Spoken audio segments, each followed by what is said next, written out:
You've sown the seed. You've endured the process. You've waited patiently for a miracle. You've exhausted your own ability and tried everything you're capable of. You trust God to deliver you. You are ready to blossom. What you have waited for is on the horizon, but what can you do?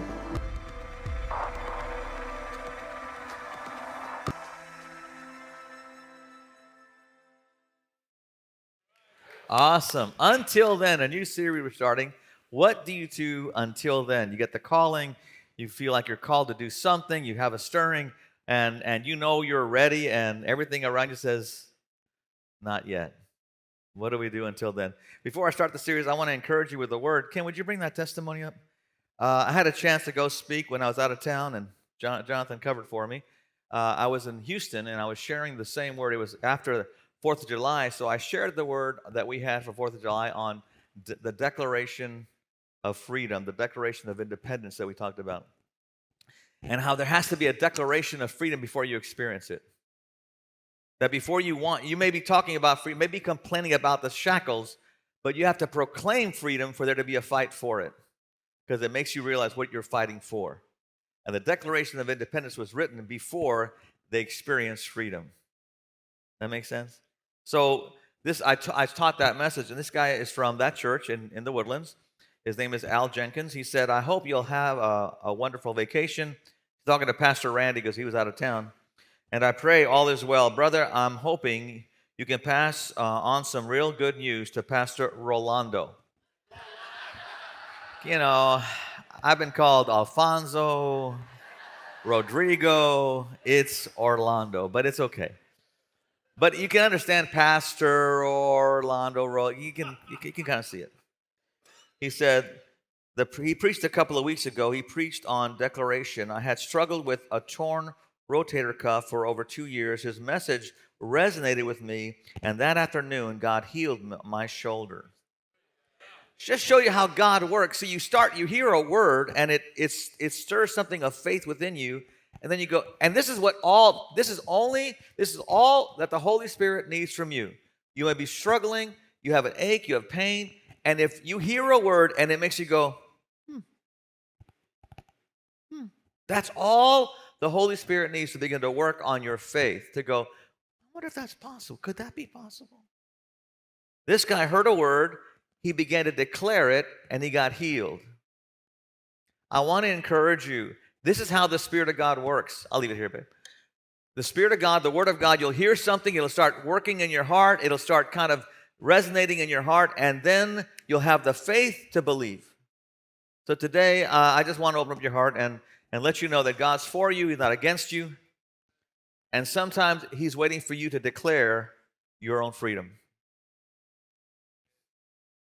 Well, I'm looking for a word. God, give me a word. And God, speak it. God is saying, say it. What do you think, church? That's a good way to start this whole new series on serving. Okay, so today I'm gonna talk about Jesus. And I'm gonna use the Bible. I know, it's so weird, right? So Jesus' birth, we're coming up, Jesus' birth, it basically satisfied over 300 prophecies, his life and his birth. So he came to being, in Luke, you hear the story. And it says that Mary held all these things in her heart. We have Old Testament, New Testament, wonderful, a declaration of who he is. So he starts that way, and I guarantee you, during this time period of Jesus being on the earth, there wasn't a lot of distractions like TV or radio. So when they're eating lunch or eating supper, the conversation would go, do you remember when? They would recall what God had done, the steps of God. Remember how God, saved us. And they would talk about how faith rose up. And they would talk about, I guarantee you, they would talk about the time that Jesus came to being, and the shepherds and the angels. They would talk about it all the time. And little Jesus is going, man, that's cool. That's great. In my own family, my parents, my mom specifically, would say to me, "You're really a special child, Orlando." And she wouldn't talk like special, like you need help. It was like special, like there's a calling on your life. And I went, I don't know what that means, but okay. And I think it's really important to realize that the words of a parent, the words of a mom, the words of a dad, to pull out and identify what that calling would look like. If the words of negativity can mold a child, what do you think a word of hope can do to a child? Right? So parents, man, you have a great place, great role to play. So I guarantee you, during the times of breakfast, lunch, dinner, they would talk about the things that they saw because Mary held these things in her heart. And I'm gonna be using the Message Bible today. He's 12 years old. He's 12 years old. And they go to Jerusalem. They have pilgrimage feasts. The Jews have pilgrimage feasts that they must return to Jerusalem. One of them, I know I'm scratching a little bit there, buddy. I know you're kind of going, whoop, okay. I did. All right. And so they had to get back to Jerusalem. So one of them was Passover. So he goes back to Passover. He's 12 years old. Now he's 12 years old. Every year, Jesus' parents traveled to Jerusalem for the Feast of Passover. When he was 12 years old, they went up as they always did for the feast. Always did. Now, this is really important to grasp. The word Jerusalem, there's a lot of translations, but one of the translations for the name Jerusalem, pointing the way to completeness. Jerusalem translates pointing the way to completeness. So here, Jesus has been gone for 12 years, and on the 12th year, as he comes to Jerusalem, which means to point the way to completeness, he gets a revelation of who he is. I mean, okay, so here's the thing. You have to understand, Jesus was all man and all God, but he was also all man. And he had to experience what it meant to go, I know what I'm hearing, but what do I do with, how do I activate?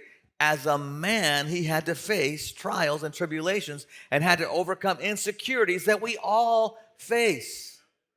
Come on, church, you got to see him as a man, as a human being, a 12-year-old boy. Y'all with me? When he was 12 years old, they went up and, as they always did, for the feast. When it was over and they left for home, the child Jesus stayed behind in Jerusalem. So you got to realize there's caravans of people. They all moved together. They've been there for a couple of days. Jesus, he's part of the caravan. They're leaving, and it's his family, so he could be, in a tent or, in a trailer with some cousin or whatever. So they all leave, but Jesus stays behind. But his parents didn't know it. Thinking he was somewhere in the company of pilgrims, they journeyed for a whole day and then began to looking for him. Their parenting style was a little different, but maybe, But remember us? Remember? Hey, kid, we're going to go play. Yeah, come back before sundown. Or remember when you were a kid, come back when the lights come on, street light comes on, you need to come home. You remember? And we just went. Or is that just me? No, it was. And the stuff that we did, oh, help us, Jesus. Okay. Thinking he was somewhere in the company of pilgrims, they journeyed for a whole day, and they began looking for him among relatives and neighbors. When they didn't find him, they went back to Jerusalem looking for him. This is Luke 2:46 and 48. The next day, altogether 3 days, they found him in the temple, seated among the teachers, listening to them and asking questions. He's 12 years old. He's 1 year away from being bar mitzvah. And normally, when you're going to go for your bar mitzvah, you have a couple of years of working with a tutor. Well, all these teachers are sitting there listening to Jesus, and they're asking, who's this guy's tutor? And they realize it's Jesus.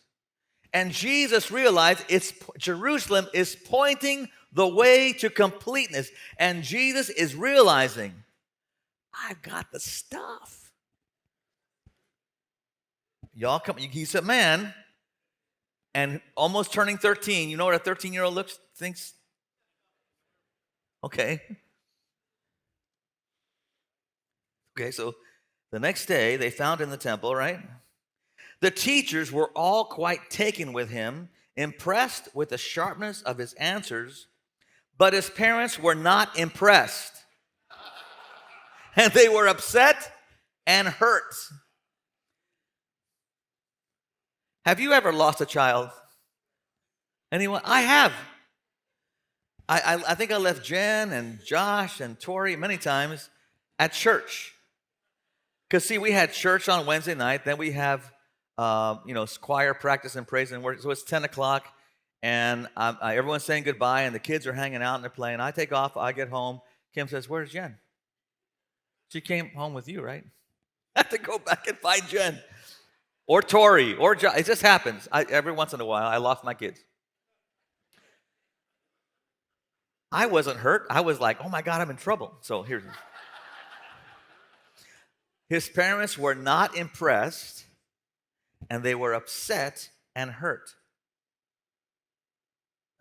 You got to feel this, right? I can't believe what?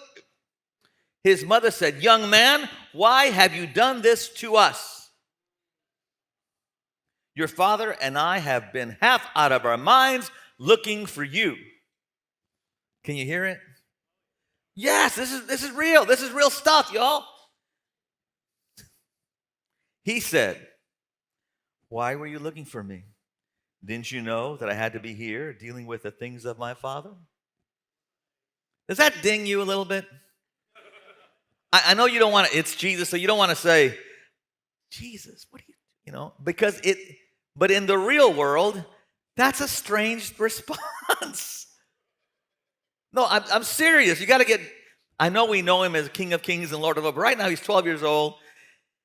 He's figuring out some things, and his response is, "I must be about my father's business." I'm not being sacrilegious. His mom is really upset. The parents are upset, and this is his response? Did he not read the room? Do you not know when your parents are upset at you? Don't you realize the best thing to say, go, "Uh-huh, that was me"? Which was the difference between Jen and Josh? Jen was the oldest, and whenever she do something, and we had a simple rule: be quick to repent and slow to speak. But Jen was my lawyer. Honey, how can I do it? Well, let me tell you, let me explain. Can I just tell you? Can I explain it to you? You see, this is what happened. Let me tell you. But it didn't happen, and that's why. And I would say, be quick to repent, slow to speak. Well, may I approach the bench? No, really, let me tell you why. And so the SWAT, I would SWAT, and she finally figured out. Josh is watching this. "Josh, how come?" "It was me. I did it. That was me. I throw myself at the mercy of the court. That was me." You got to read the room. I mean,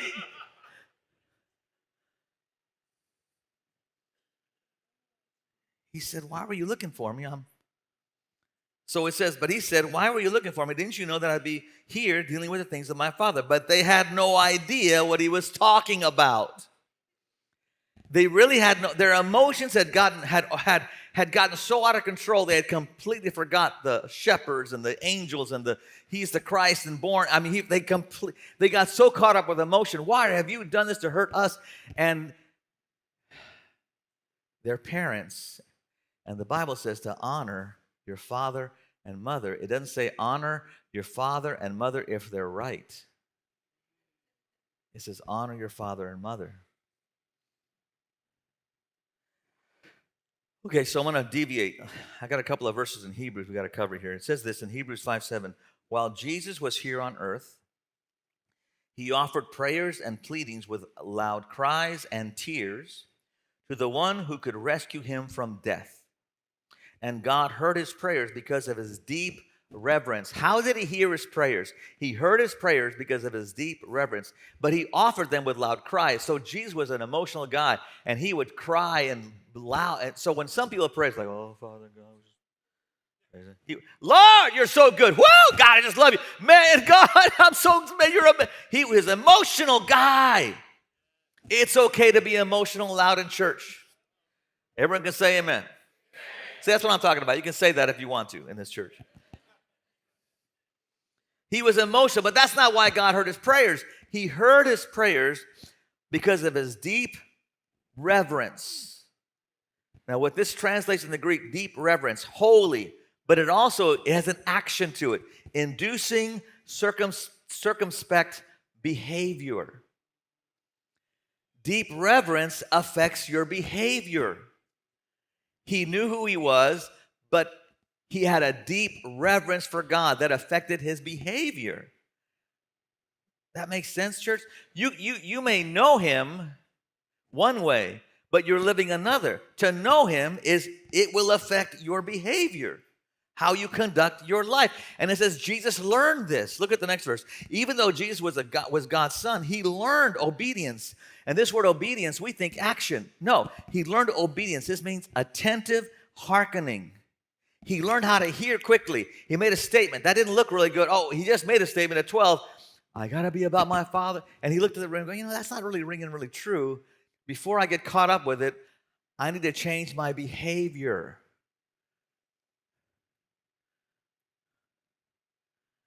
What do you think, church? He learned to listen to the Holy Spirit, and every step that he took honored the Lord. He learned obedience by from the things he suffered. The word suffered translates the feelings of strong emotion and passion. Basically, he learned how to hearken very attentively as he faced the things of life. Jesus, the man, had to know how to adapt all the things of the Spirit in everyday life. The man, in order for us to be able to conquer everyday things in our own life. And in conquering the small things, you're being prepared to conquer the big things. And it's in everyday life. And my behavior changes because I have a deep reverence for him. And at every juncture of my life, Holy Spirit, are you okay with that? If I will stop and not get caught up with emotion and react, but choose to respond by the Spirit. This is everyday life, church. How we live. This is how Jesus lived. Look at verse 9. In this way, in what way? In facing everyday life with a deep reverence, by being attentive to his leading at every juncture. In this way, God qualified him as a perfect high priest because he knows us.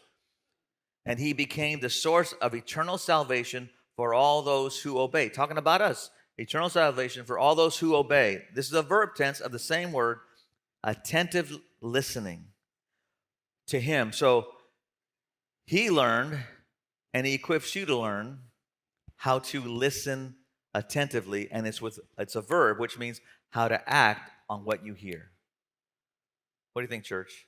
I know this is kind of deep, but stay with me on this one. I'm trying to show you how we, as believers, our behavior isn't the focus. Our focus is on him, and our behavior follows him.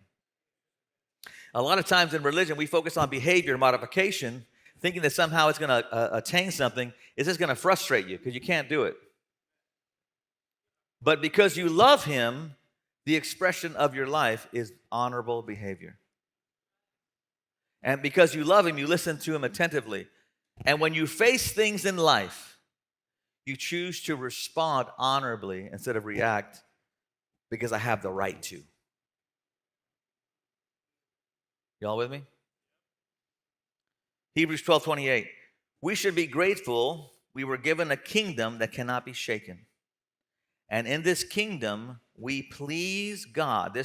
We walk with grace. We please God by worshiping him and by showing him great honor and respect. This honor and respect translate to the same word that we found in Hebrews 5:7 of reverence. It translates again, circumspect behavior. So let me put it in this fashion. In this kingdom, we operate in grace. We please God by acceptable service to one another and by showing him great honor and respect. As I honor him, my steps lead me to lay down my life for you. And everything I do is to honor, respect, because I honor him. Are there times to stand for? Absolutely, there are times to stand for what is right and it's got to be correct. Yes, there are, but you do it righteously. You guys okay? this is my observation. The Word of God guides us to respond to life's challenges just like it did for Jesus. The Holy Spirit equips and empowers us to live a life that honors God.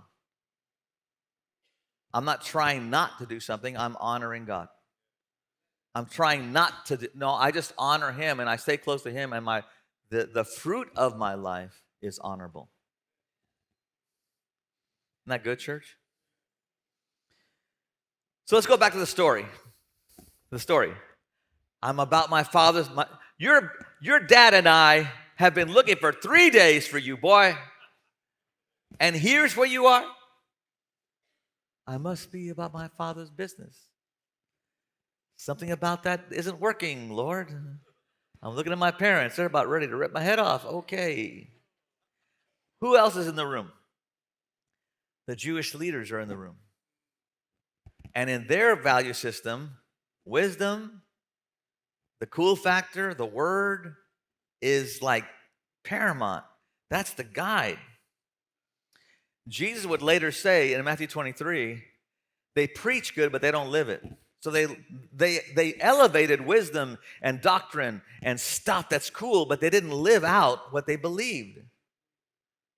So these are the men that are looking at the situation of a kid who's got so much snap, and like they're going, whoa. And the benchmark is wisdom and knowledge and cool and all, and he's given the right answers, and so they've elevated this man. This kid is like a genius in the things of God. And here's his mother reprimanding him in front of us just because he chose to be with us. Y'all follow me? This is a tough situation. Talk about peer pressure. Here's mom and dad. Here's the religious leaders of their known world. And he's caught in the middle going, this was cool. I thought I'd point the way. Remember Jerusalem, point the way to go. I think I'm finding out something about me. That I'm 12 years old. This is the coolest thing in the world. I've got to be me. I mean, this is it, right? This is it. This is good. My parents don't get it. So what will Jesus do? That he has the right to be right. I want to show you a couple of pictures here real quick. This is a picture of a house that you might have seen at the time of Jesus' existence right there. You see that? And there's another picture of what the inside might have been. Okay, so the livestock are at the bottom, and they lived on top. That would be the upper room kind of a situation. So they lived on top, they slept on top, and they kept their animals close. Now, that's okay, right? Not bad. Okay, now I want you to show you Herod's temple. This is Herod's temple. See the gold doors on the front? Those are real gold. Those are gold doors, everybody. That's like the East Gate or whatever. Look at the next picture. A little different than what he's used to. For 3 days, he's walking on marble, gold, silver, precious stone all around him. People who have elevated his status. Hanging out for 3 days, probably eating pretty good. Walking the halls, talking about cool religious stuff. 3 days. Look at this next part. That's kind of what happened all the time. They would do that. And he would probably right in the middle of that, astounding them all. Y'all, that's pretty heady stuff. Come on, you got to get into the groove of what really the natural aspect of what's going on in this room. Boy, you have killed us here. We've been trying to figure out where you've been, and I'm just, why would you warn? I'm doing my father's stuff. Parents are going, what? Not good. The pressure, the people watching, the priests watching this going, what's he going to do? Mom and dad, ooh, this is going to be cool. Luke 2:15a. So he went back to Nazareth. 12 years old, point of completion. Something started, something birthed, something confirmed. This is who I am. I've got a glimpse. I've got a road sign. Go back. The word Nazareth translates to shielded, protected, and preserved. Go back. You're not done yet. What? Go back. So he went back to Nazareth with them and lived obediently with them. The word obediently, to be subject unto, subordinate, reflexively. Reflexively. He went back with his parents, and he didn't go, man, I'm going back. I know who I am, Dad. I got to keep up with these parents of mine that don't get, you don't understand me.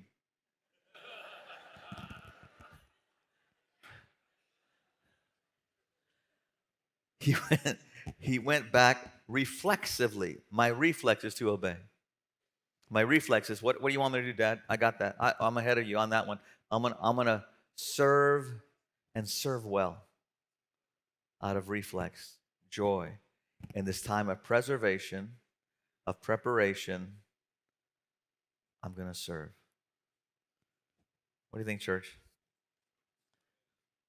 Let me tell you what a carpenter did at that time period.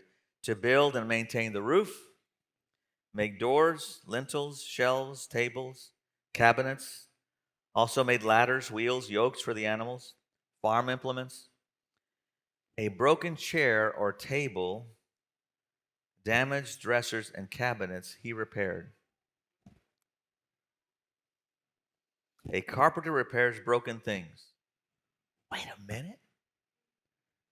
Kind of foreshadowing of what he will be doing. Y'all, in your preparation, in your waiting, you're going to get a little road sign of what you're going to be doing for the rest of your life. What do you think? I graduated from college, ready to go to Nashville and be a minister. I got my degree, ready to go. I'm going to go be a writer. I've been writing, had a band in college, doing stuff, Had some issues that didn't happen.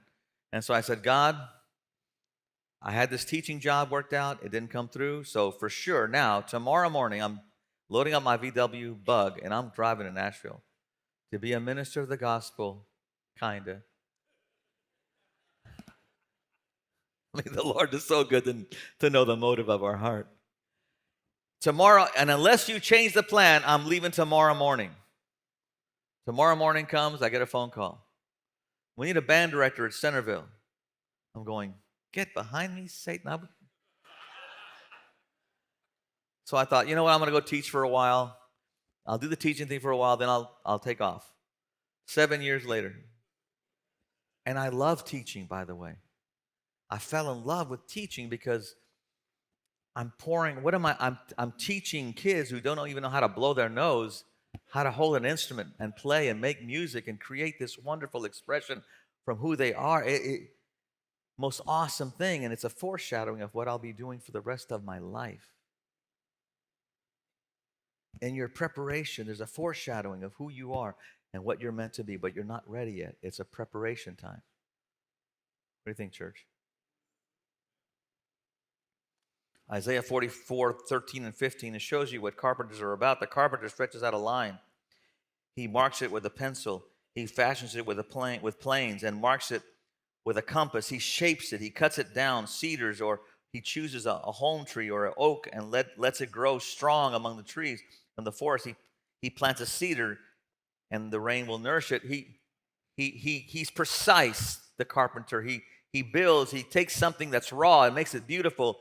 He takes broken things and makes it beautiful, makes it worthy again. Foreshadowing of what he's supposed to do. He's also cuts a tree and plants a tree. It's about life being continued. The foreshadowing is all there. Luke 2:52b. His mother had all these things deep within herself. So he submits to his parents. It's a time of tempering the call. He's fixing things. And let me show you what happened in Luke 25, 2:52. And Jesus matured. Oh, yeah, he's the Son of God. No, the figuring out how the man part worked with the spirit part for the full expression of heaven on earth. And that's what we're doing right now, church. The God part, the man part, coming together for the fullest expression of heaven on earth. That's you. That's us. Isn't that awesome? And Jesus matured. This word is so cool in the Greek. To lengthen out by hammering as a smith forges metal. Just keep making it purer and stronger as you mature in things of God. Growing up in both body and spirit, blessed by both God and people. The King James says it better. And Jesus increased in wisdom and stature and in favor with God and man. As he's waiting for the 18 years later, when his mom would say, "Hey, Jesus, hit it." And he would go, "Mom." And then she would force the issue. Whatever he says, do. Okay. 18 years later, reflexively serving. Because it's part of our character, church, followers of Jesus Christ, to get beyond you and serve, and just, it's who we are. And in the serving and in the waiting, you're maturing, you're being forged stronger. It's something deeper. And all of a sudden, you're so caught up with serving, and then you realize something's opened up for you. Every minister started somewhere, serving someplace. Every great man of God laid down his life for somebody. I always told people, if you want to be a pastor, go be a waiter at a bad restaurant. To serve people is rough. I want to show you that in all of what we're talking about, how Jesus dealt with the calling. So, how he balanced the spirit and the man, how he honored his father and mother, how he learned obedience to things he suffered, facing every day. He learned to hear. Y'all, you're going to face something tomorrow, this afternoon, and in 5 minutes possibly, that you have a choice to react by the flesh because you have the right to, or you lay down your life for another and respond by the Spirit. And because the relationship is more important than being right, you lay down your life. And because you choose to do it that way, what's going to come in the future is being prepared for you. What do you think, church? And here's why I know this. They'll know you're my disciples because you always do what was right. They'll know you're my disciples because you knew the word inside and out. They'll know you're my disciples by your love, which would have been perfect to stop right there. But he said, they'll know you're my disciples by your love one for another. In any relationship, y'all, there's got to be a hero that lays down his life. I don't care what kind of relationship it is. It's got to, you got to get to a place that, I don't even care. I'll take the hit on that one. Great. Because it's more important for me to be in a relationship with you than for me to be right.